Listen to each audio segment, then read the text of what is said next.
हमने शहर को दी एक नई पहचान, हम हैं सिंघानिया बिल्डकॉन।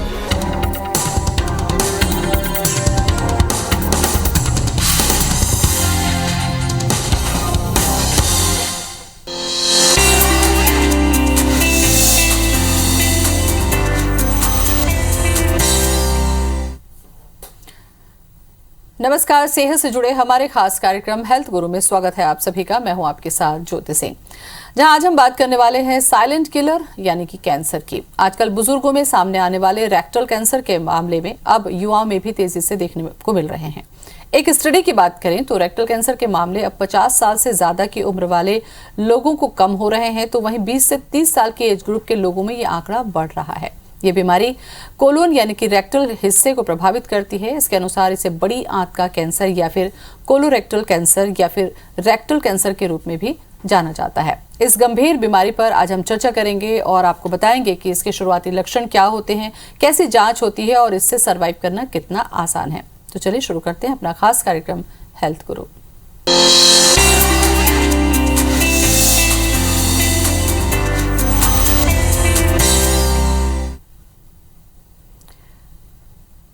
और इस पर चर्चा करने के लिए हमारे साथ आज स्टूडियो में मौजूद हैं doctor Saurabh Jain, Ramkrishna care hospital Raipur से। डॉक्टर सौरभ, बहुत बहुत स्वागत है आपका। नमस्कार।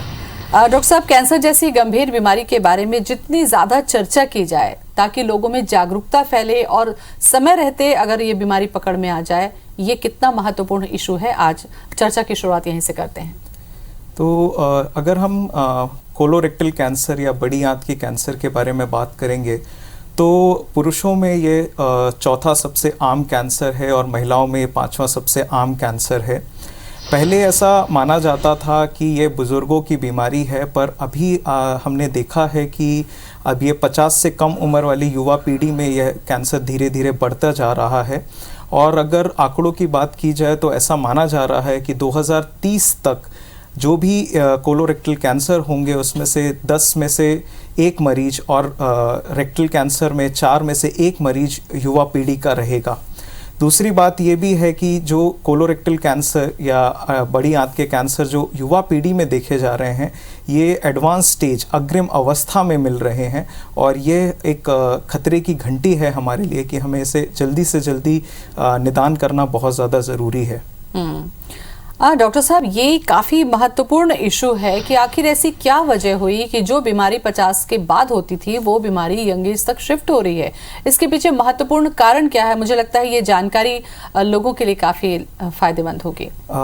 हमारे पास कोई डेफिनेट रीज़न नहीं है, कारण नहीं है कि ये बीमारी युवा पीढ़ी में क्यों ज़्यादा बढ़ रही है, पर फिर भी इसके कुछ कारण जो हमें लगते हैं वो मैं आपको बताता हूँ। सबसे महत्वपूर्ण कारण है कि हमारी जीवन शैली में बदलाव। जो जीवन शैली हमारी गतिशील हुआ करती थी, आज हम उसमें गतिहीन हो गई है, सेडेंट्री लाइफस्टाइल हो गई है। उसके अलावा बढ़ता मोटापा और खाने में जो हम लो फाइबर डाइट जो है वो उसके कारण खाने में रेड प्रोसेस्ड मीट का कंजम्पशन बढ़ता जा रहा है। उसके अलावा शराब और तंबाकू का सेवन बढ़ता जा रहा है। यह सब इन युवा पीढ़ी में बढ़ते कोलोरेक्टल कैंसर के कारण माने जा रहे हैं। उसके अलावा कुछ लोग जिनमें पारिवारिक इतिहास है, फैमिली हिस्ट्री है, मदर फादर या ग्रैंडफादर को कोलोरेक्टल कैंसर की हिस्ट्री है, उन लोगों में भी यह बीमारी यंगर एज ग्रुप में युवा पीढ़ी में ज़्यादा देखी जा रही है।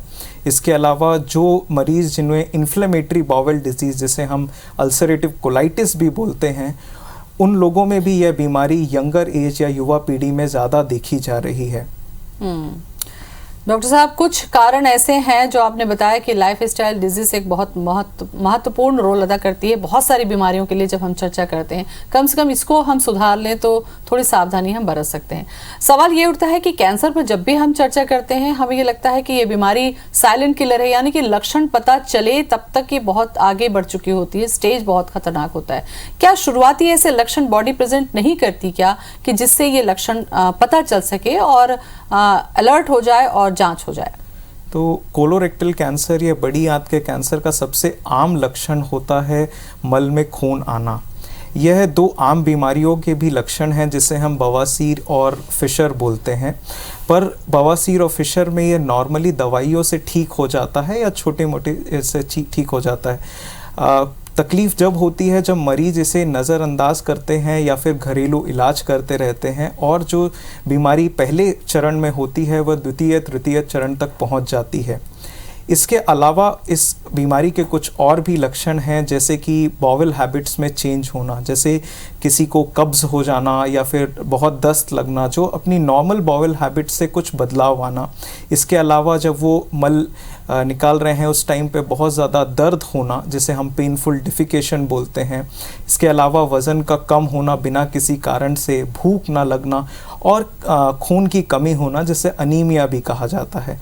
ये सब लक्षण कोलोरेक्टल कैंसर के हो सकते हैं और अगर ऐसे कोई भी लक्षण हैं तो हम मरीज को ये सलाह देते हैं कि वो किसी कैंसर चिकित्सक या कैंसर सर्जन को जल्दी से जल्दी दिखाएं और इसे नज़रअंदाज ना करें। डॉक्टर साहब, हर महीने जैसा कि आपने बताया कि किसी एक पर्टिकुलर कैंसर को लेकर जागरूकता आप लोग फैला रहे हैं। बड़ी आंत के कैंसर का लक्षण आपने बताया।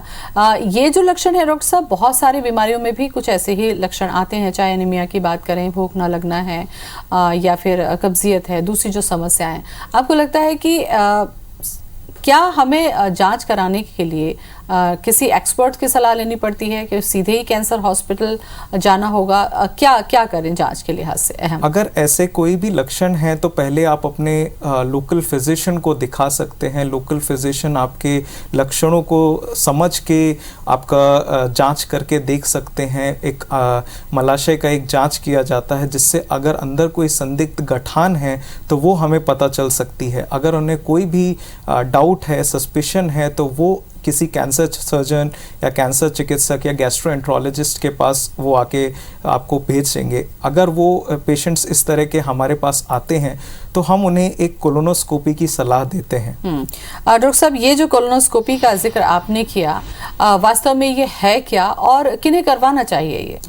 तो कोलोनोस्कोपी एक छोटा प्रोसीजर है जिसमें हम एक ट्यूब को, जिसमें कैमरा लगा होता है, इसको मलाशय से के माध्यम से डालते हैं और पूरे मल नली, जिसे हम कोलॉन और रेक्टम बोलते हैं, इसके अंदर की परत की जांच की जाती है।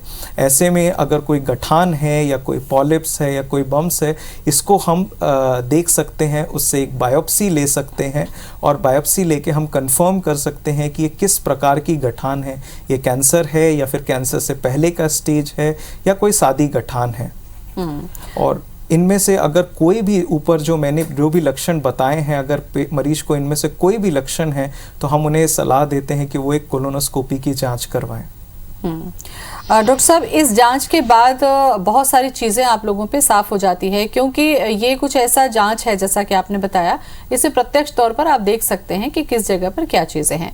क्या यहाँ पर ही हमें पता चल जाता है कि स्टेज क्या है और ट्रीटमेंट की जो लाइन होगी वो किस तरीके की होगी? इस कोलोनोस्कोपी से हमें सिर्फ अंदर की परत के बारे में पता चलता है और हमें ये जानने के लिए कि कितनी गहराई में गया है, एक सीटी स्कैन या एमआरआई की ज़रूरत होती है। इससे हम उसकी गहराई का अंदाज़ा लगा सकते हैं। आसपास के लिम्फ ग्लैंड्स में अगर बीमारी गई है तो वो हम पता लगा सकते हैं, या किसी और अंग में अगर बीमारी फैली है तो हम इसका अंदाज़ा लगा सकते हैं।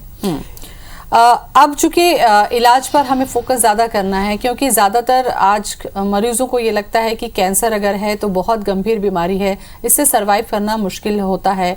ये एक डर लोगों के मन में बैठा है बीमारी को लेकर। बड़ी आंत का जो कैंसर है, किस तरीके से ये ट्रीट होता है और इसके जो सक्सेस रेट है, जैसा आपसे हम चर्चा कर रहे थे कि इसे आसानी से बाहर निकला जा सकता है, ये ज़रूर आप बताएं जागरूकता के लिहाज से। कोलोरेक्टल कैंसर या बड़ी आंत का कैंसर एक ऐसी बीमारी है जिसमें हमारे पास मेडिकल टीम के पास में फर्स्ट स्टेज, प्रथम चरण से चतुर्थ चरण, फोर्थ स्टेज तक का इलाज हमारे पास अवेलेबल है।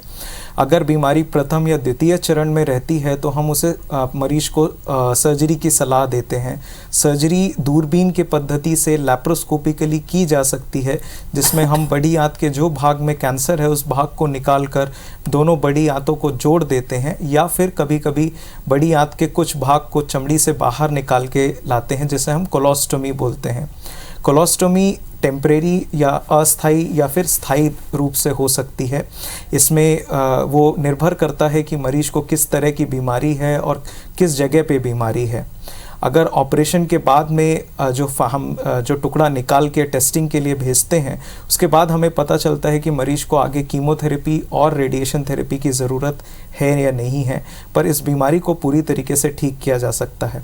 अगर बीमारी तृतीय चरण में जाती है तो बहुत करके हम उन्हें पहले कीमोथेरेपी और रेडिएशन थेरेपी की सलाह देते हैं और उससे बीमारी को छोटा किया जाता है और उसके बाद फिर सर्जरी करके उस भाग को निकाल दिया जाता है।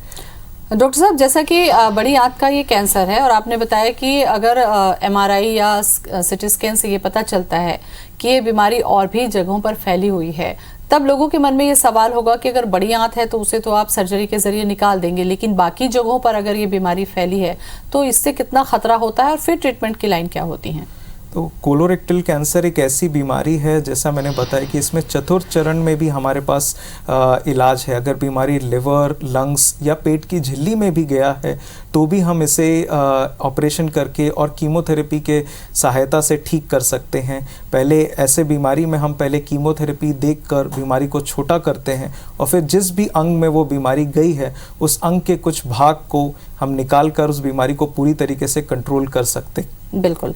सर्जरी के बारे में कुछ और भी मैं सवाल आपसे पूछूंगी डॉक्टर साहब, क्योंकि सर्जरी के बाद कीमो और जो रेडिएशन दिया जाता है उसको लेकर भी लोगों के मन में डर है, बहुत सारे मिथ है। अगर किसी भी तरीके के सिम्टम्स आपको है तो बजाय इसके कि उसको नज़रअंदाज किया जाए, घरेलू उपचार किया जाए, बेहतर समय पर हॉस्पिटल्स में सुविधाएं मौजूद हैं, समय रहते पहुंचा जाए तो जिंदगी आसान होगी।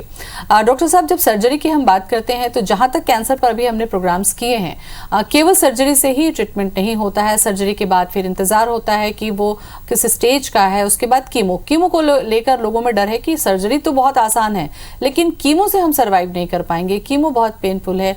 तो ये है क्या और ये कितनी हेल्पफुल होती है किसी कैंसर के ट्रीटमेंट के लिए? सामान्यतः सर्जरी से जो भी बीमारी हमें दिख सकती है हमारी आंखों से, हम उस बीमारी को निकाल देते हैं। बट उसके अलावा भी कुछ सेल्स जो हमारी आंखों में नहीं दिखते हैं, जिसे हम माइक्रोस्कोपिक डिजीज़ बोलते हैं, या कुछ सेल्स हैं जो अभी डॉर्मेंट है बट कल को जाके कैंसर में बदल सकते हैं, उन सेल्स को मारने के लिए हम कीमोथेरेपी की सहायता लेते हैं। आज के ज़माने में कीमोथेरेपी पूरी तरीके से सेफ़ है और इसका कीमोथेरेपी के समय में जो होने वाली कमज़ोरी है उसे भी कम करने के लिए हमारे पास इंजेक्शंस हैं और जो भी मरीज़ इस सर्जरी के बाद अच्छी तरह से रिकवर हो जाते हैं वो पूरी तरीके से कीमोथेरेपी को टॉलरेट कर पाते हैं। कीमोथेरेपी के अपने जो साइड इफेक्ट हैं डॉक्टर साहब, वो किस तरीके से आते हैं और इसके लिए लोगों को कितनी जानकारी ज़रूरी है कि हमारे अंदर में ये सिम्टम्स आएंगे और ये ट्रीटमेंट के बाद में ठीक हो जाएंगे? कीमोथेरेपी के बाद सबसे आम जो परेशानी जो मरीज को होती है वो होता है कमज़ोरी। वो कमज़ोरी जनरली कीमोथेरेपी देने के 1 या 2 दिन तक रहती है और जैसे जैसे कीमोथेरेपी का इफ़ेक्ट कम होता है मरीज की कमज़ोरी कम हो जाती है। उसके अलावा इस बीमारी से जुड़ी हुई कीमोथेरेपी का दूसरा साइड इफ़ेक्ट होता है हाथों में झुनझुनी आना या पैरों में झुनझुनी आना, जो भी समय के साथ धीरे धीरे कम होता जाता है और मरीज अपनी नॉर्मल जीवन शैली में वापस चला जाता है। और तीसरा जो आम परेशानी जो मरीज को आती है वो ये होती है कि बालों का झड़ना, वो भी धीरे धीरे समय के साथ में सामान्य हो जाता है और मरीज इससे पूरी तरीके से ठीक हो जाता है। डॉक्टर साहब, ये जो जिक्र आपने किया कीमो को लेकर जो बालों का झड़ने का, कई बार हमने ये देखा है कि कीमो के बाद में हेयर फॉल नहीं होता, वो किस केस में है या फिर कीमो के साथ में हेयर फॉल होना ही होता है, जिसको लेकर भी लोग थोड़े से कॉन्शियस होते हैं? हर कीमोथेरेपी के कारण ज़रूरी नहीं है कि बालों का झड़ना होगा। कीमोथेरेपी के कुछ सिर्फ प्रकार हैं जिनमें बालों का झड़ना आम रहता है, पर अगर हम कोलोरेक्टल कैंसर के बारे में बात करें तो उसके बाद में बालों का झड़ना बहुत नॉर्मल नहीं है, बहुत कम केसेस में ही देखा जाता है। और बाकी के कैंसर जैसे ब्रेस्ट कैंसर के इलाज के बाद बालों का झड़ना ज़्यादा सामान्य बात है, इसके बाद में नहीं है जी।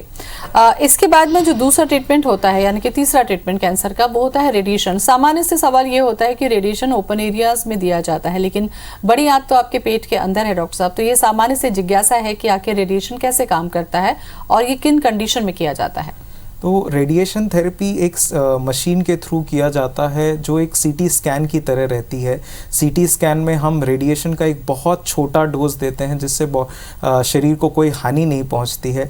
यही अगर हम हायर डोज पे दें तो उसे हम रेडिएशन थेरेपी बोलते हैं। आज हमारे पास ऐसी मशीन्स हैं जो जिन्हें हम IMRT बोलते हैं, जिस तकनीक के थ्रू हम जिस पार्ट में रेडिएशन देना है सिर्फ उस भाग में रेडिएशन दे सकते हैं और उसके आसपास के जो भी हिस्से हैं उनको रेडिएशन के कारण कोई हानि नहीं पहुंचती है। तो आज का जो मॉडर्न रेडिएशन थेरेपी है ये बहुत पूरी तरीके से सेफ है और इससे बहुत कम साइड इफ़ेक्ट्स होते हैं।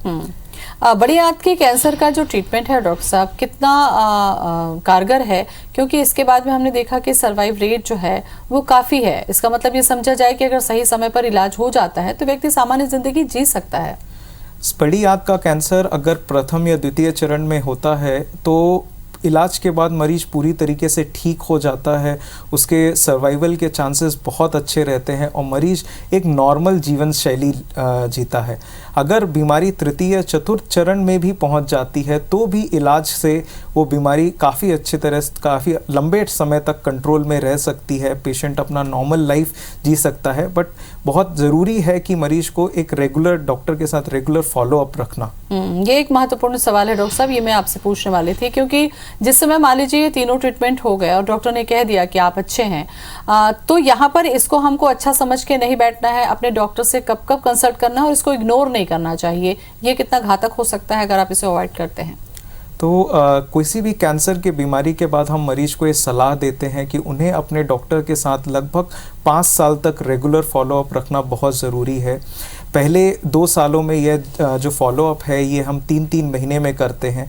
इस समय में हम ब्लड का एक टेस्ट करते हैं जिसे हम CEA ब्लड टेस्ट बोलते हैं, जिसे ट्यूमर मार्कर कहा जाता है।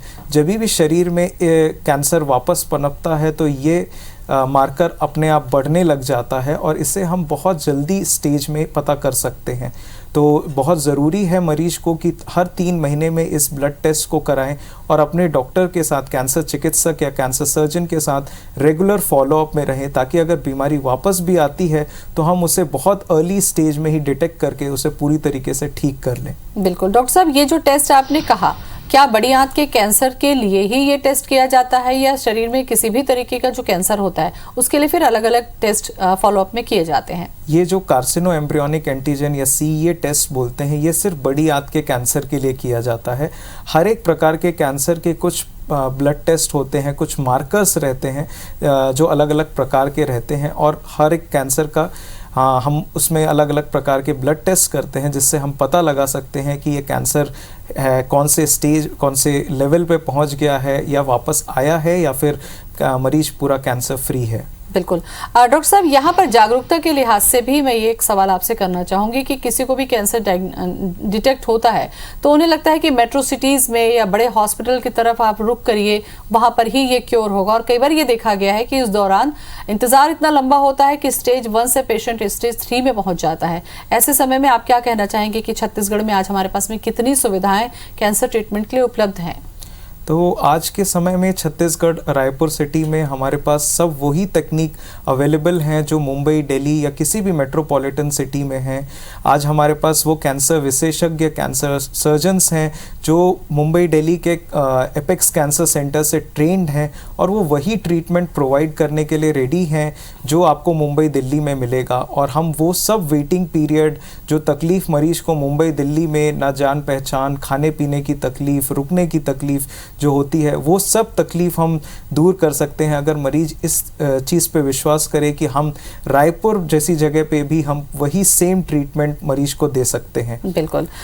यहाँ पर जो आप लोग ट्रीटमेंट कर रहे हैं डॉक्टर साहब, उसमें आप लोगों को कैसा लग रहा है कि जो पेशेंट है जो विश्वास दिखाते हैं, समय पर पहुँचते हैं, तो फीडबैक कैसा होता है आप लोगों का? अभी आज के टाइम पे कोविड के कारण बहुत सारे मरीज अभी रायपुर जैसी जगह पे ही इलाज करवाने के लिए रेडी हैं और जो मरीज हमारे हमारे पास आते हैं, हम उन्हें वही ट्रीटमेंट देकर मरीज पूरी तरीके से संतुष्ट हैं और वो खुश हैं कि जो उन्हें मुंबई दिल्ली में बहुत भागा दौड़ी करनी पड़ती वो वहाँ रायपुर जैसी जगह पे नहीं करना पड़ा और उन्हें उनकी लैंग्वेज में, उनकी भाषा में सब कुछ समझाया जाता है और डॉक्टर्स से वो ज़्यादा पर्सनली कनेक्ट हो पाते हैं। तो हमारे जितने भी मरीज जो यहाँ पे इलाज कराते हैं वो ज़्यादा संतुष्ट रहते हैं। बिल्कुल। और डॉक्टर साहब, चूंकि ये सारी बातचीत तो हमने इसलिए की कि ये बीमारी अगर है तो आपको कैसे इससे निपटना है, लेकिन हमारी इच्छा भी यही है कि कोई बीमार ही ना हो। कैसे रोका जा सकता है इस तरीके के कैंसर को, क्या मैसेज देना चाहेंगे आप? तो कोलोरेक्टल कैंसर एक ऐसी बीमारी है जिसमें बहुत सारे बचाव के तरीके हैं। अपनी जीवन शैली में अगर हम कुछ बदलाव लाएं, जैसे गतिहीन जीवन शैली को गतिशील बनाएं, रेगुलर एक्सरसाइज, फिजिकल एक्टिविटी करें, खाने में बदलाव जैसे कि सलाद, सब्जियां, हाई फाइबर डाइट को इंक्लूड करें, रेड प्रोसेस्ड मीट को हम कम से कम खाएं और तंबाकू और शराब के सेवन से परहेज करें, तो बहुत अच्छे चांसेस हैं कि हम ये बीमारी होने ही ना देंगे। बिल्कुल। काफ़ी अहम जानकारी डॉक्टर साहब आपने दी। मुझे लगता है ये हेल्पफुल होगी हमारे उन दर्शकों के लिए जिन्होंने हमारा कार्यक्रम देखा होगा। बहुत बहुत शुक्रिया आपका। तो पहली कोशिश तो हमारी यही होनी चाहिए कि हमारी लाइफस्टाइल हेल्दी हो, हमारा खान पान हेल्दी हो और वर्किंग जो कैपेसिटी है उसको बढ़ाएं। अपने लाइफस्टाइल में योगा, व्यायाम को जगह दें ताकि ऐसी बीमारी हो ही ना। फिलहाल इतना ही। नमस्कार।